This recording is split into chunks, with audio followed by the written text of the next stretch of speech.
Maxie's back. Tell a friend.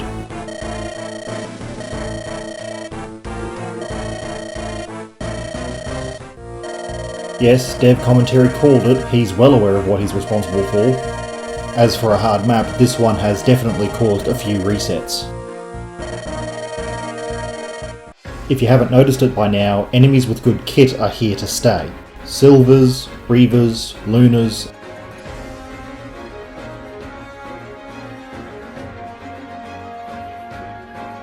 and then there's Max Stats himself.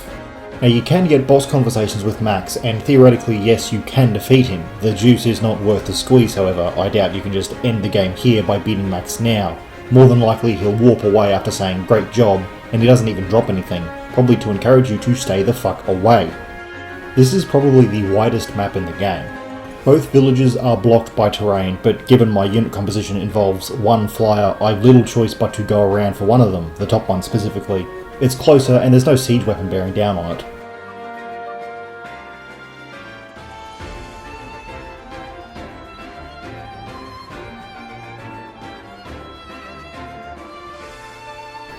Since I dropped Francine, I have two choices, a Dancer or a low strength and not fast enough Pegasus Knight. Yeah, Dancer it is.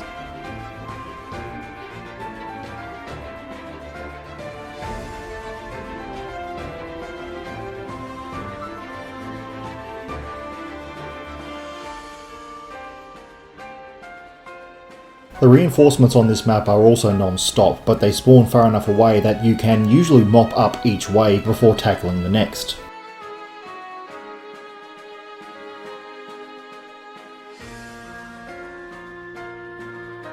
The only trouble I had were all the Sword Slayer dudes when Ty was busy holding the top choke all by himself. I didn't really have an answer beyond magical bombardment, which does tend to work quite well.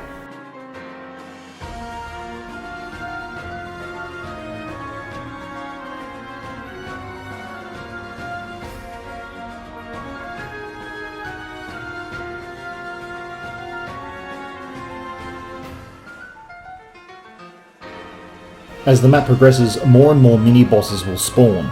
First Mistlove,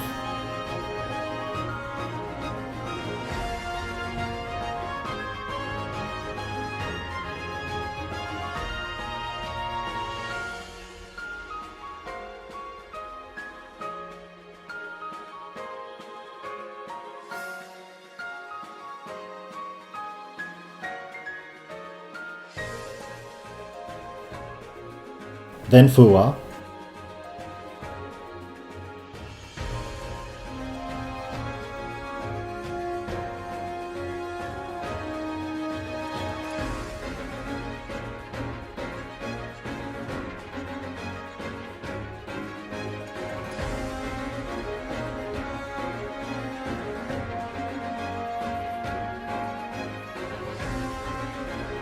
then Eligor, and finally Max will start moving.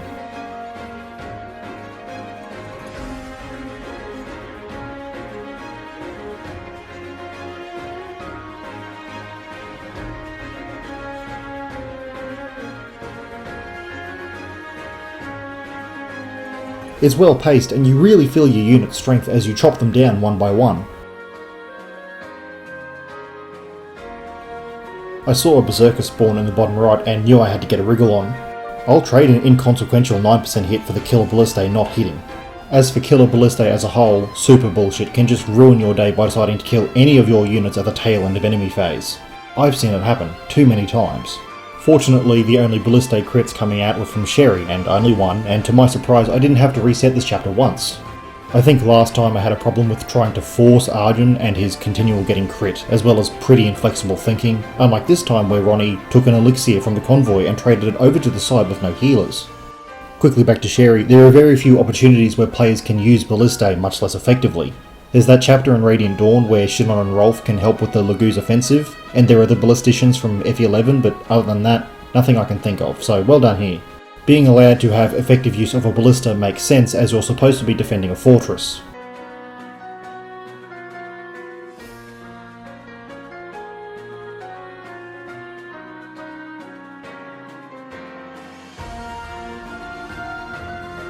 Lastly, Max Mover isn't going to be in range of anyone by the final turn, and if he is, you'll have the opportunity to, move out of his range.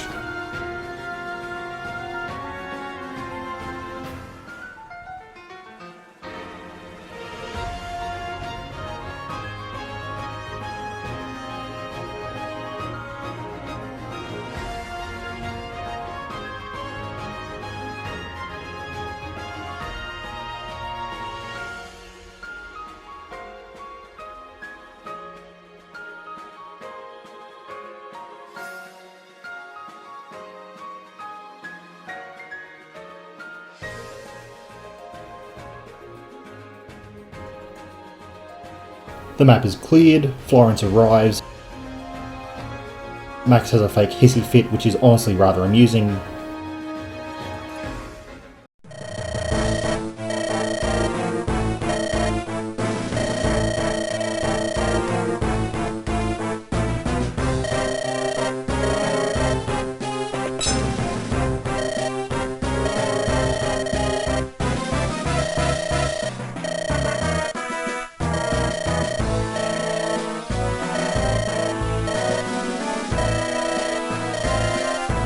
And then he fucking promotes right in front of you.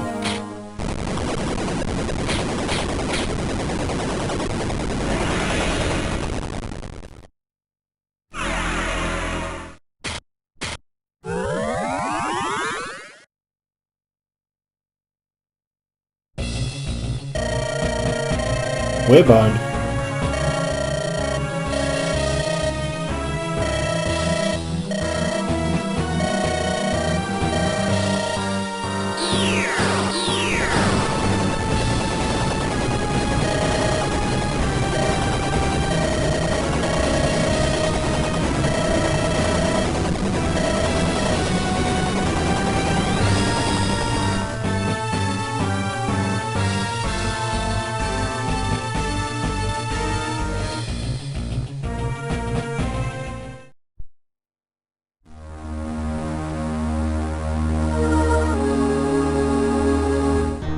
Hey, remember that FE7 Gaiden chapter I briefly mentioned in chapter 20? Yeah, this is it. Well, the title said at least.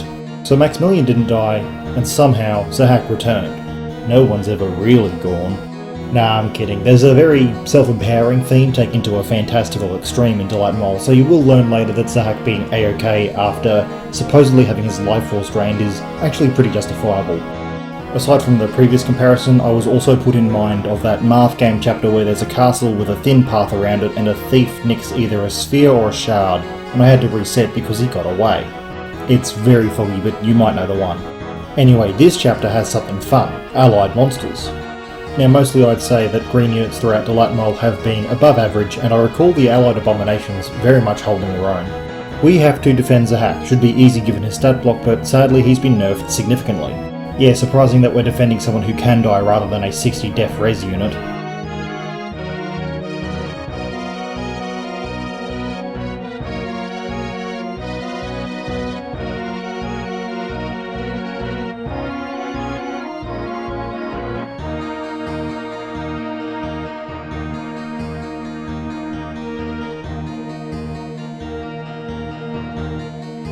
So first thing I'll mention is the enemies can swim. That'll really help you formulate a plan of defense if you know that. I didn't, must have forgot. Unlike last chapter, this is a much more constricted and much less wide chapter, so reinforcements can easily overwhelm you. You've got support. The allied monsters like to take a bit of aggro and throw enough percentages down range that they end up hitting.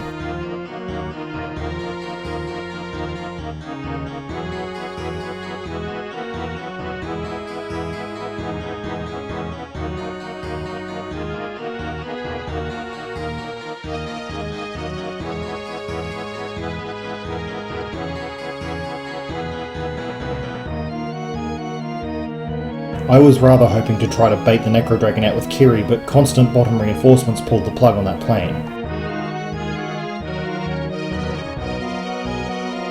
The grounds around Zahak are tight enough that responding to face more overwhelming opponents is not a problem.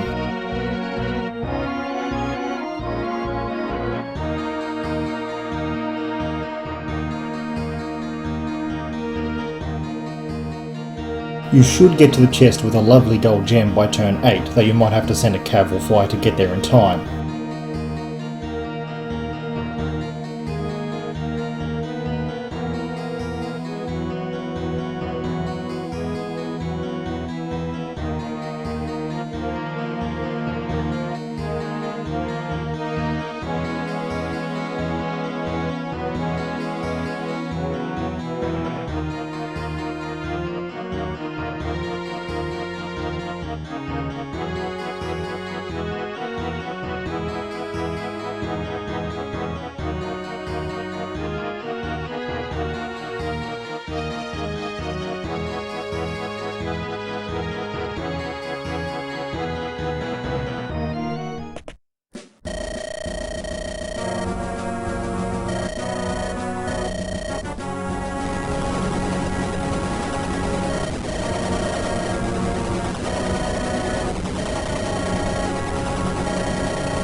So I have definitely forgot about this chapter almost in its entirety. You want to talk about new things? How about a mid-chapter map change? How do I not remember this?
This is fantastic though, not without problems. There are siege tomes everywhere, absolutely everywhere. It'd put that one awakening map to shame, and we only have 11 turns to get to the top and seize the throne.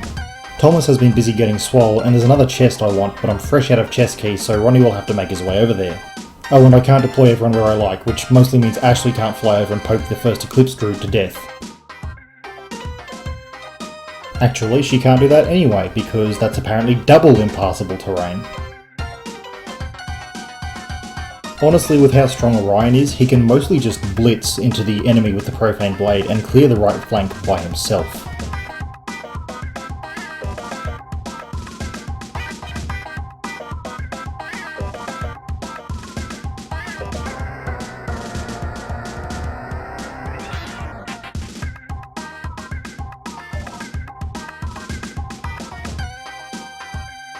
I find the Cav reinforcements are a little redundant. Everything about the map is screaming for you to finish it as quickly as possible, and even though the boss is a juggernaut, you'll still be able to move far enough away to avoid them. I do like the joke with the reinforcement boss though. A spot of staff juggling gets Ronnie into the chest, and a little more staff juggling gets the sleep off the front line.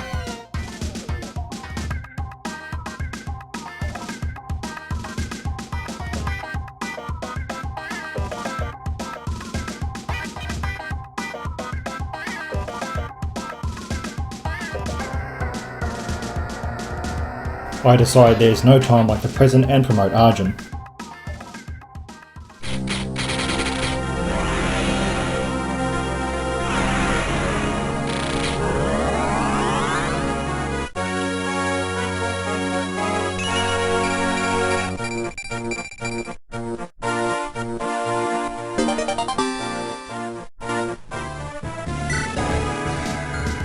Luca gets some lucky crits, and I am out of here.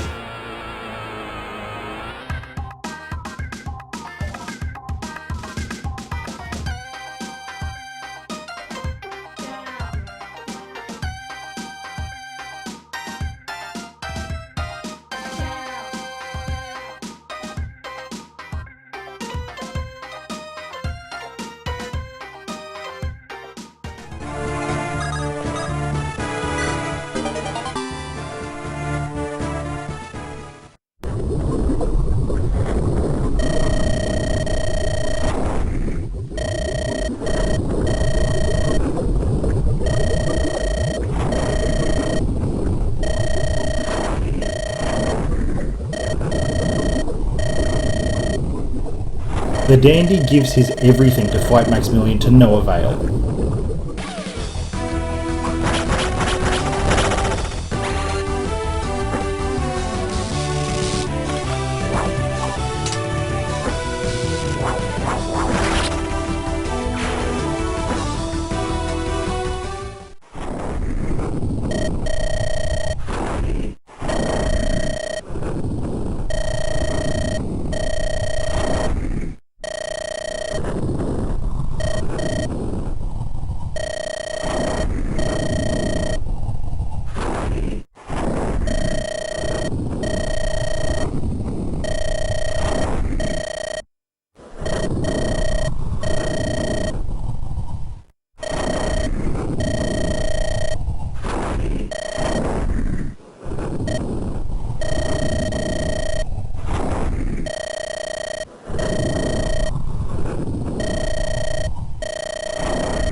Got to admit, Tac never pulled on my heartstrings like this, but overall that game has much more focus on theming of triumph rather than being emotionally well-rounded like DLATMOL. Not a complaint, this is effective. I don't know about you, but I cared about the dandy and his sister, and I'm sad to see him go.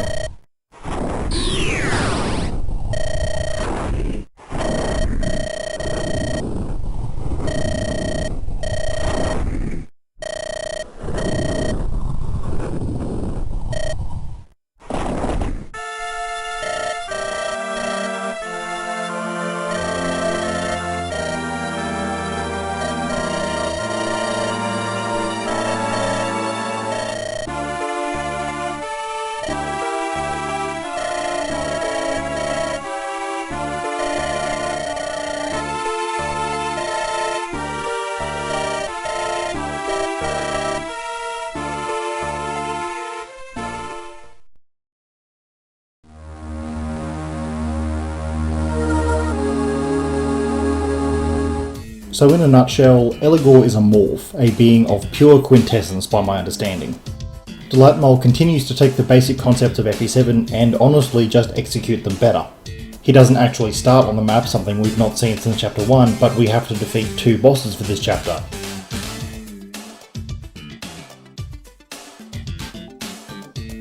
Yes, just 2, and the other one is Rhea, not that one. See, obviously Rhea and Rhea are completely different names.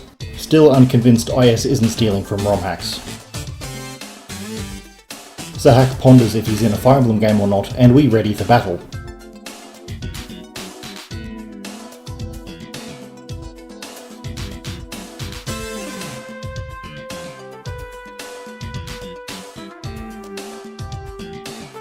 In a way, all these endgame chapters are rather samey, lots of dudes with strong stat blocks and nice kit, with a bit more leaning on status staves in this chapter.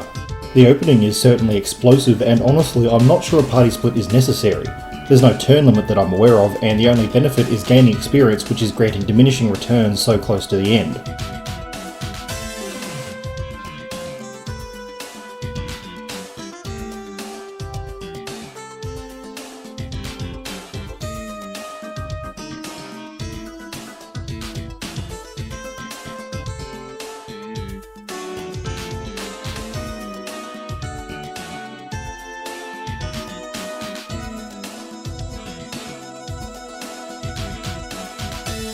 Still, the opportunity presents itself, so I'm going to take it.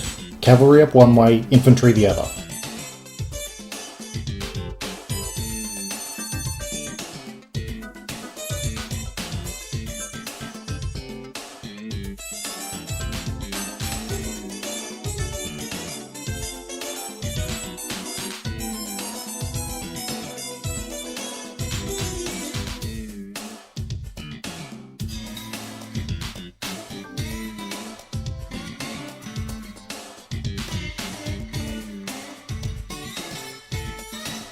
I hope you're also excited to see some promoted Arjun in action.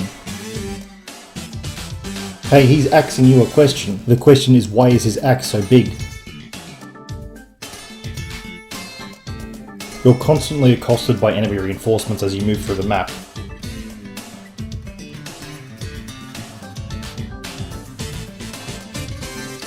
And honestly, I need a bigger box.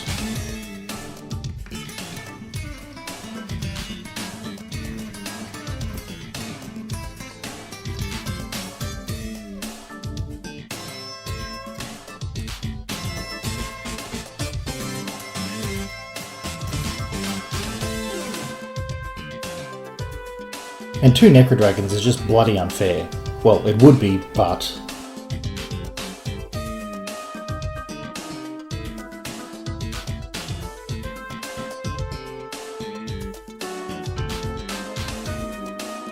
Attempts to advance are further waylaid by troublesome reinforcements until it culminates in Eligor spawning from the Clown Car Fort.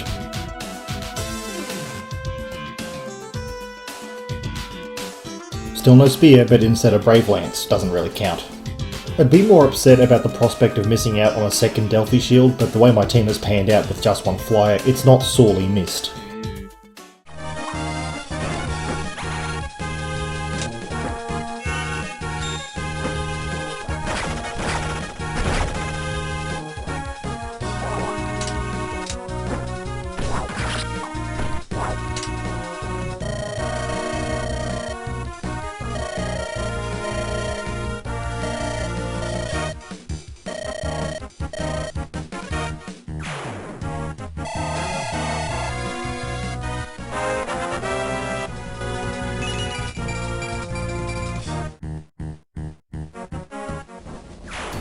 Besides, Naya happened to be invaluable on this map. Of course, she wouldn't necessarily be invaluable with the power of Shove, but I digress.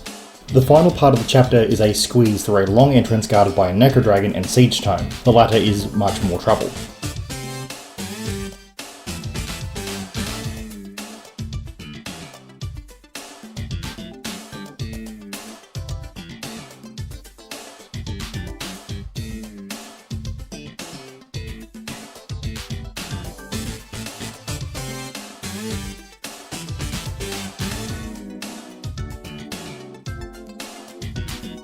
With the aforementioned Naya, the Necro Dragon was disposed of with no risk, though again, Shove would have been just as useful.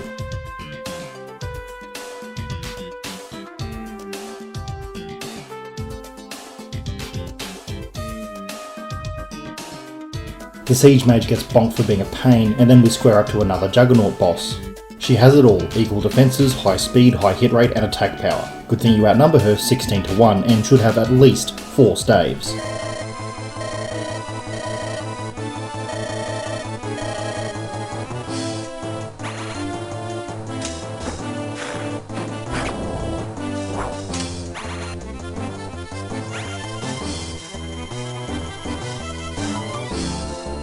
The boss asks for Frisia and Kiri, and I oblige, achieving very little.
Orion continues to make up for all the missed strength growths and is on track to cap it by cap.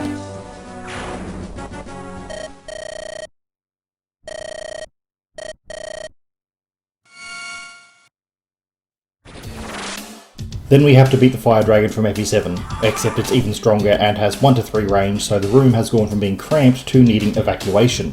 Your legendary weapons are your best bet here.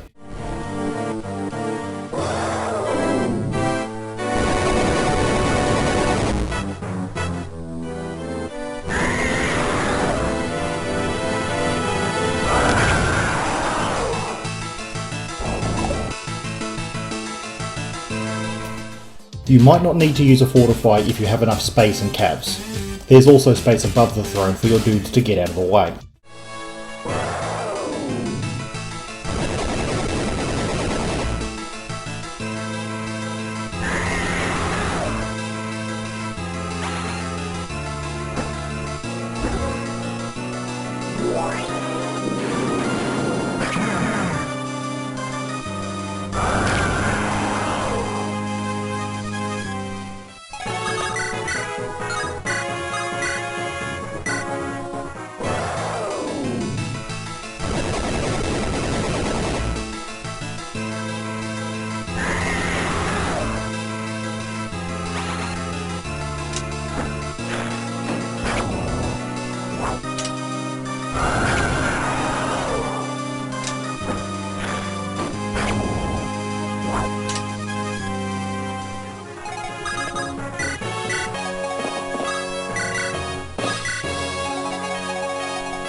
The Super Fire Dragon falls, and we're left wondering, if the Fire Dragon was the final boss of FE7 and that was harder, how hard is the final boss going to be? If you don't know, then you don't know. A big storm is coming, but for now, let's move on to the endgame, the real endgame. It even says final, and wrap this thing up.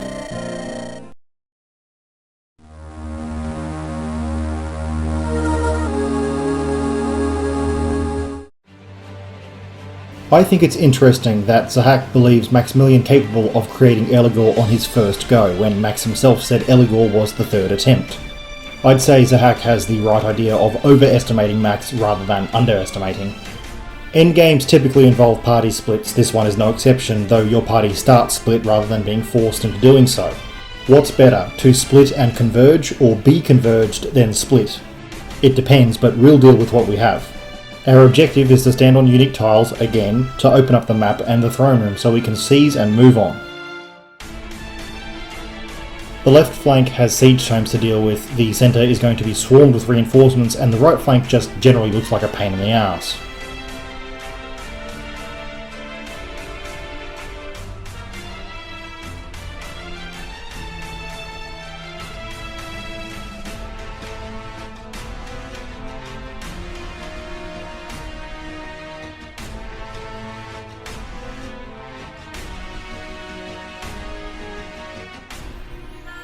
Wait, are those?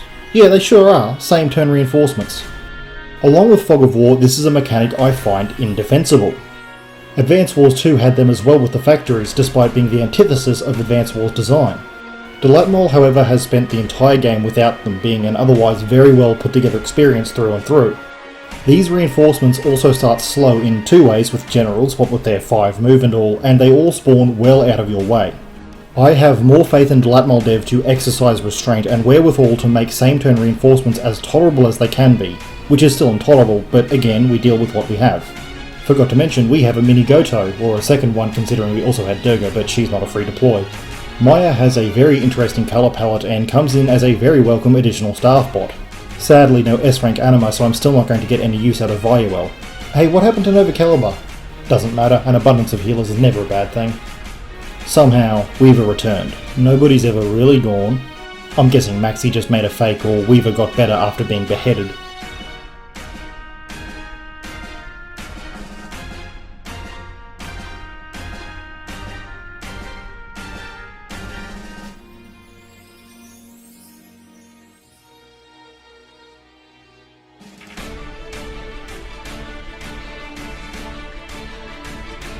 The same turn reinforcements get more and more dangerous as the map goes on, eventually culminating in Necro Dragons. The kit of these reinforcements isn't strong, it's just their incessant pushing that's a nuisance.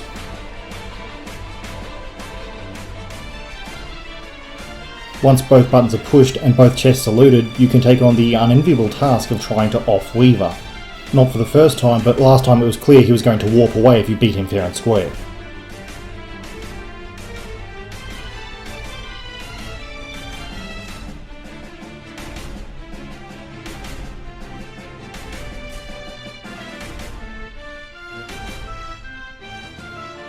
Not the case this time, it's Endgame after all.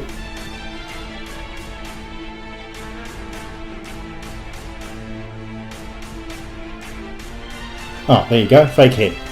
See, I'm all for believing in a foe thought vanquished returning unexpectedly, just go to the tiniest amount of effort.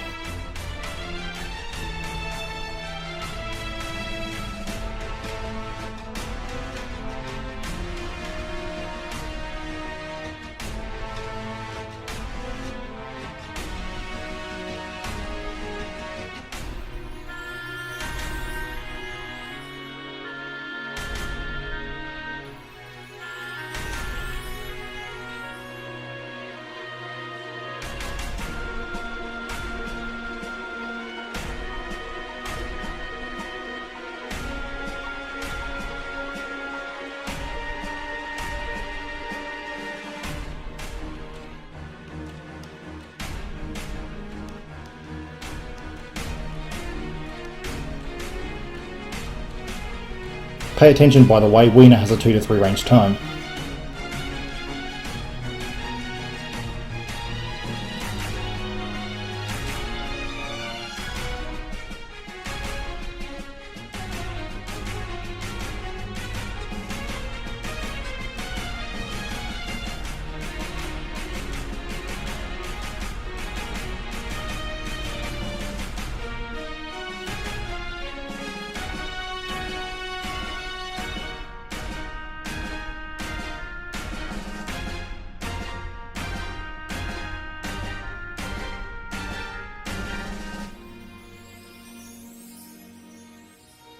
A bit of profane blade spam and he goes down, and Orion finally caps strength with the help of an energy ring.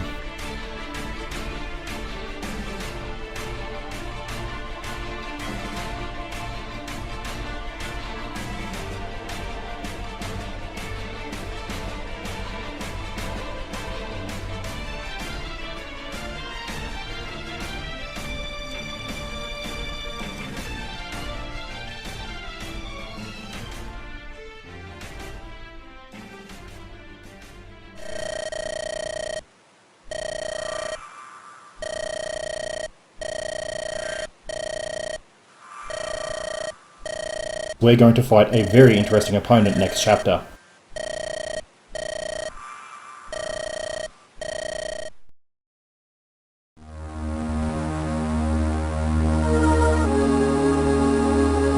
I remember at this point last playthrough I was pretty burnt out on DLATMOL, but being so close to the end I wanted to keep going. I was feeling like past the fake endgame and up to this point was a slog. It didn't help that I was getting my shit pushed in by all the reinforcements in the previous chapter. I also remember this map doing little to assuage my feelings.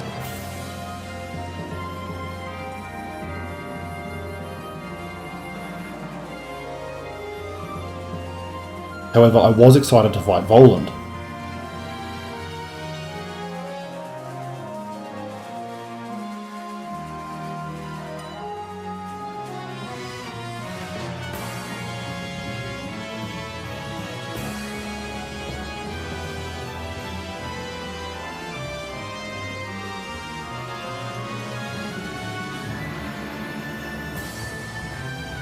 But this map has a lot in store for us. First off, it isn't actually seize, it's defeat enemies, so we have to deal with a magic seal.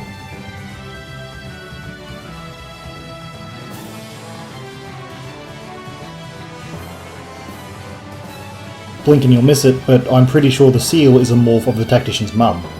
I doubt they have a boss conversation because she's a magic seal and the tactician is entirely magical.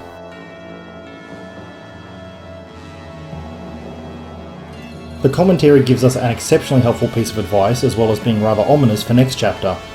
With no reinforcements, we can certainly take our time.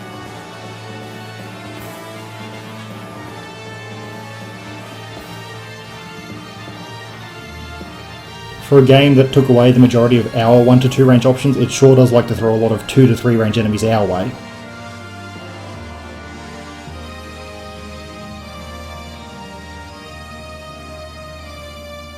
We advance up the left quicker than the right because Orion is more or less capped out and completely busted.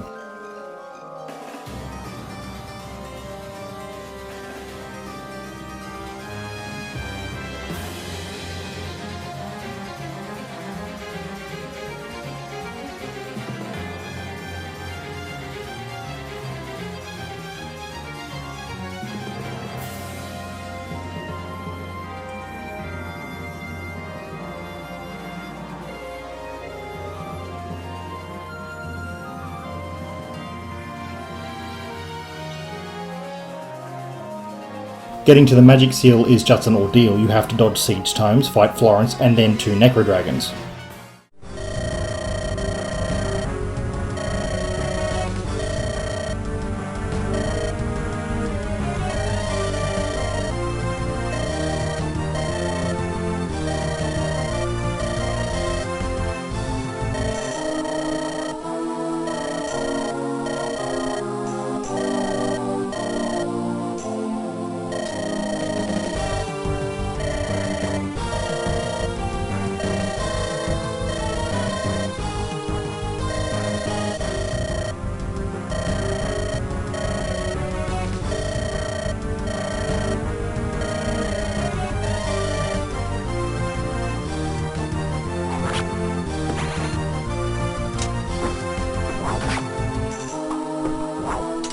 I finally get a use out of node ends as Florence falls.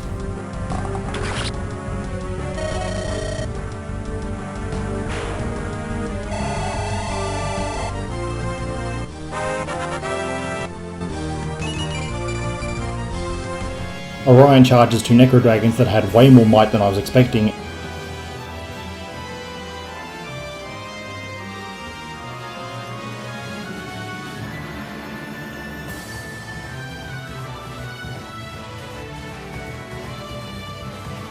And Shermie deals with a magic seal which grants way less experience than I was expecting.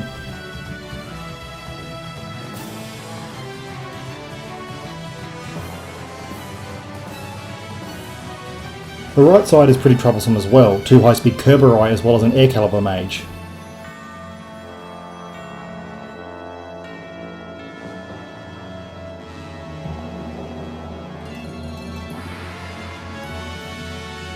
The left side is less troublesome with mere generals to deal with.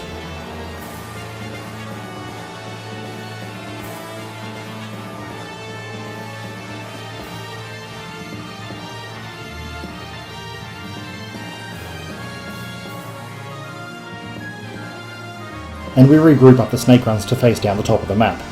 Some Reavers and dragon effective weaponry mean I goof one side and bait the other.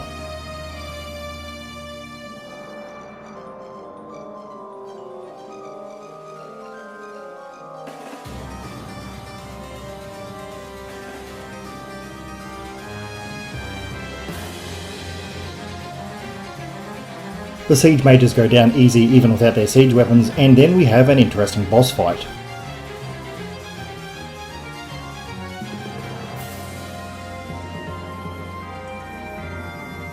Voland has absurdly high defense but very poor resistance for this stage of the game. Along with his animatome, I guess that's where Nova Caliber went, seems like everything is pushing you to fight dear old dad with a tactician.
It happened that the Skeletal Woman was pissed off that her hubby could do fuck all to this dude and crit him into oblivion.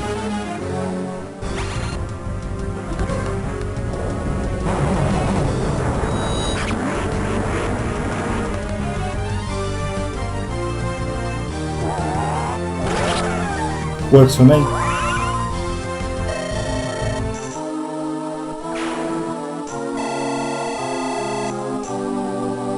Now, the map as a whole. Interesting, as an endgame map should be. This sort of raised top platform with the lower middle platform surrounded by walls and small areas is executed very well. It's rare to see an almost 4-way party split and rare for it to not be an enormous pain, but we are in the penultimate chapter here. You absolutely have tools to spare, and with the map size actually being rather small, your range support options, mostly physic, can be put to good use, and any emergency one-range staffs that need to be deployed can be done so rather rapidly. The magic seal is also not very restrictive. Such a thing seems like it would be absolute area denial of your magic users, but you can get a physic into the seal range at minimal risk. The snake runs are also unaffected by the range of the seal. I didn't take the time to notice, but I'd guess that the magic seal blocks the top off as well, leaving Volan to cast his magic while you eat shit trying to take out a 40 def throne mage with physical damage and no effective weapons, but no one is going to leave that seal around before they end up fighting the boss. Not a perfect chapter to me, a slight continued over-reliance on 3-range weapons, siege tomes and status staves, but it is endgame. You have to threaten the player in a variety of ways. I only wish there was more player agency, but I wouldn't put that down to the fault of DLATMOL, just FE siege mechanics as a whole.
The final battle is here, and it is the hardest final battle you ever will face. You are outnumbered significantly, and there are units mixed in that are more than a match for your units. Your initial assault is going to be pelted by siege tomes, and you've got a slew of cavalry beginning a charge that will hit you turn 2.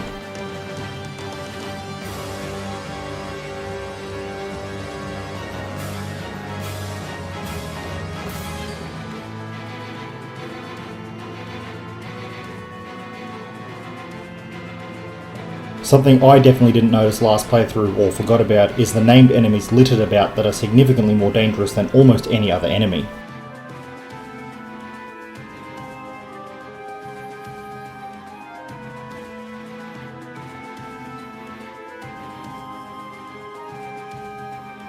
A centralised push to engage the bosses as soon as possible is a good bet for a strategy, but as the commentary of last chapter said, it was the only one with no reinforcements. Mercy is in short supply, but it doesn't quite end there.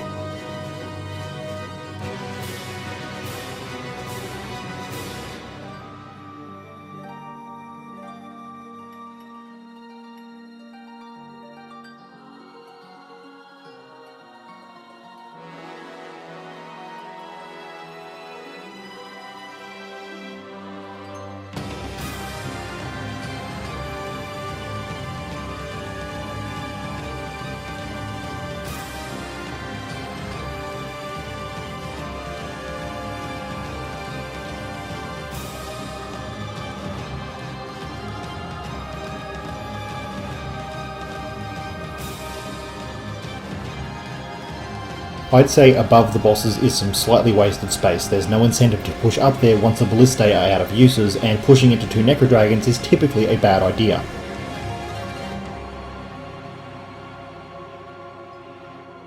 So after some fighting, pushing and flank securing, you have your choice of 2 bosses to engage first. One with capped speed and 3 range, and the other with enough speed to avoid being doubled by anyone who can damage him.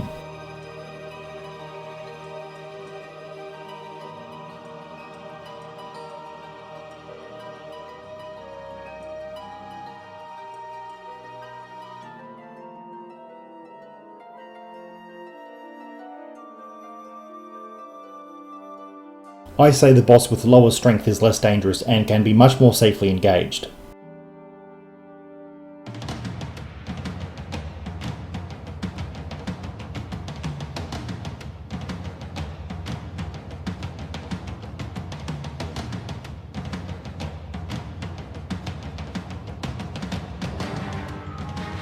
After Fuwa falls, Maximillian will lose his A-rank support buff, allowing you to use your own to gain a slight advantage. Not over him, mind you, because there's no gaining advantage over Maximillian.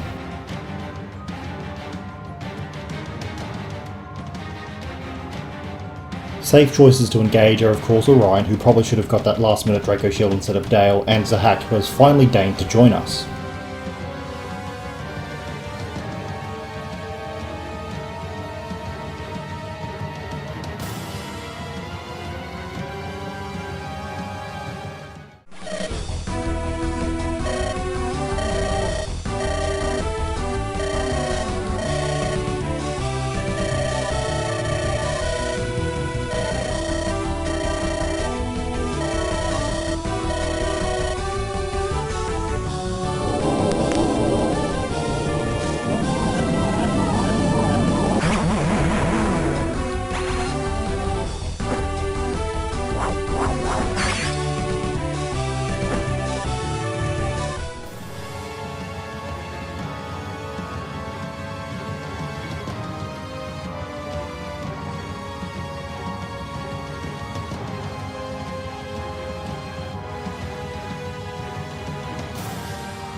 He's nowhere near as broken as he could be. His tome has been nerfed down to 1 to 2, but with S-rank magics, no staves though, he could theoretically use Valuel.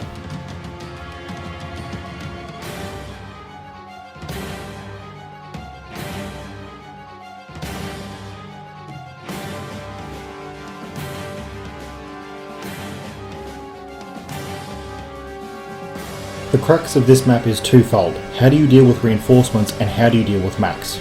Some reinforcements are exceptionally strong too, and even if you have 2 attackers covered by say 3 healers, you may find yourself stretched very thin even in your defensible position. There's no easy answer here, no simple but effective tactic that will see you through, just rolls of the dice.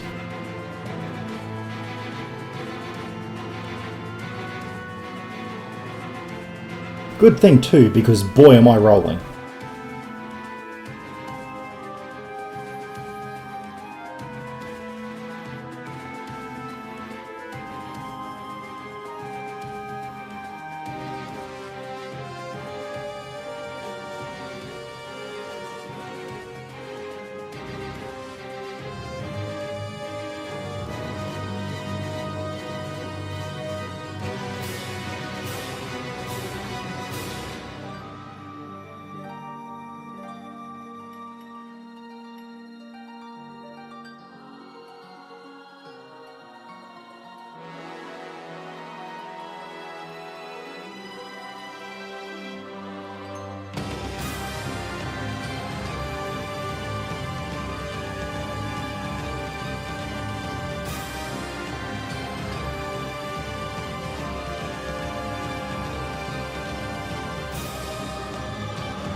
Here's the second bit of mercy. Max might teleport and shunt someone out of the way, but he won't act after doing so.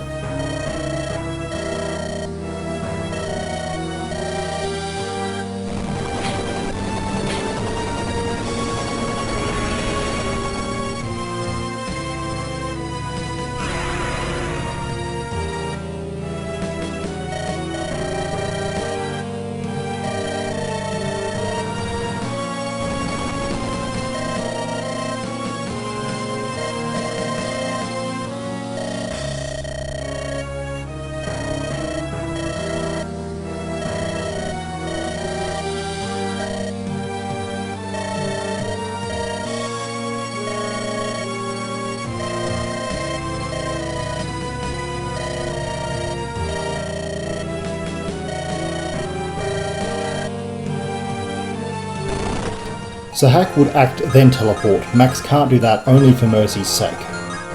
Let's have a look at him. Now, pretty sure Ashnard has comparable stats, but we don't have YuriThra or a 40 strength beast to tango with this mad fucker.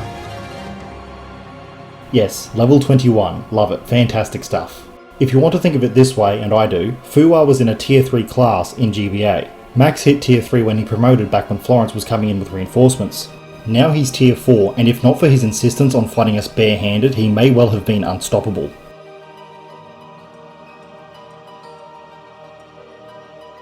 Back to the fight, and you may notice I've surrounded Max. The Ashnard comparison comes back because guess fucking what, Maximillian moves.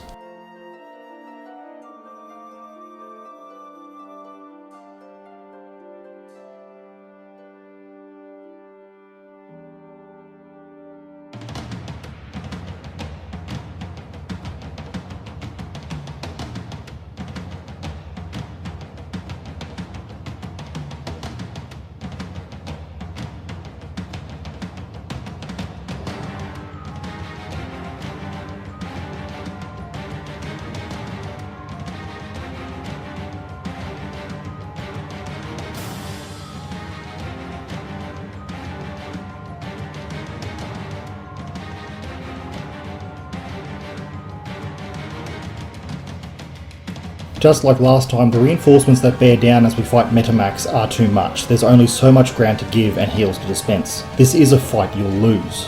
However, you get some reinforcements of your own.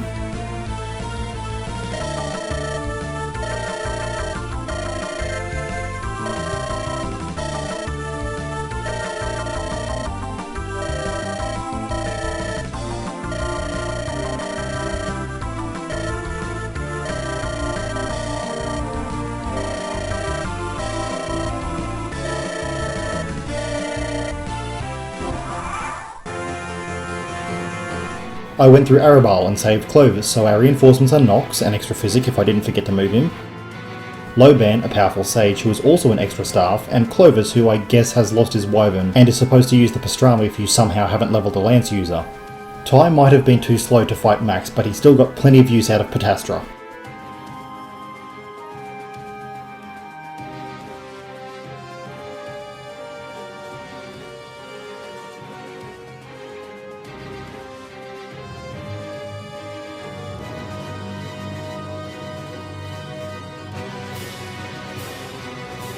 Anyway, last playthrough they were definitely indispensable for extra healing.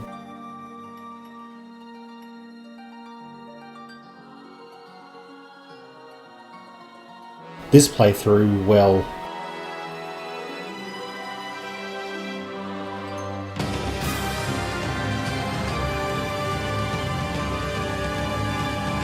holy shit, he's fucking done it.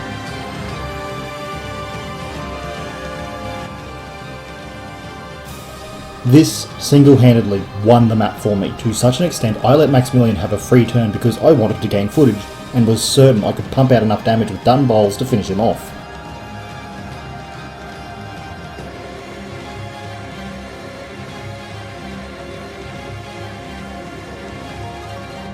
Last time it was out of desperation. This time it is done in full confidence.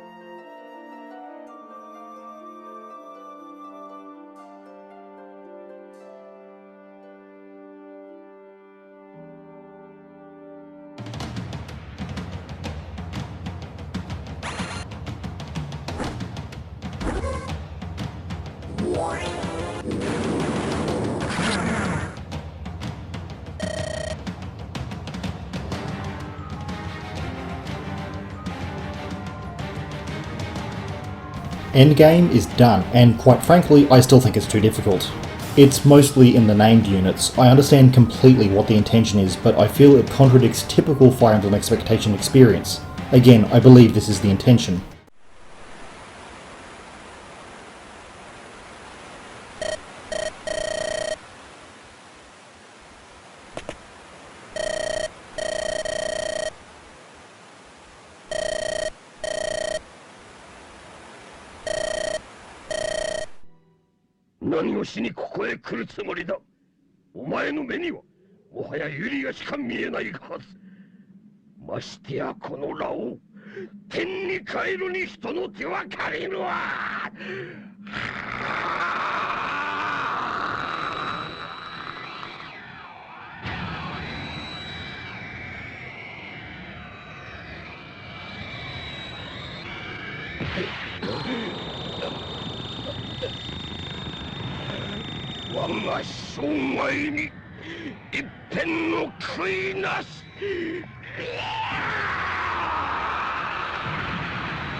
Rarely are you outmatched in Fire Emblem. Rarer still are you outmatched by the foe that you outnumber. FE is typically the inverse of that.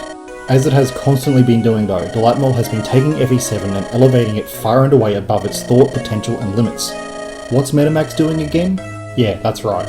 This is brilliant, executed perfectly.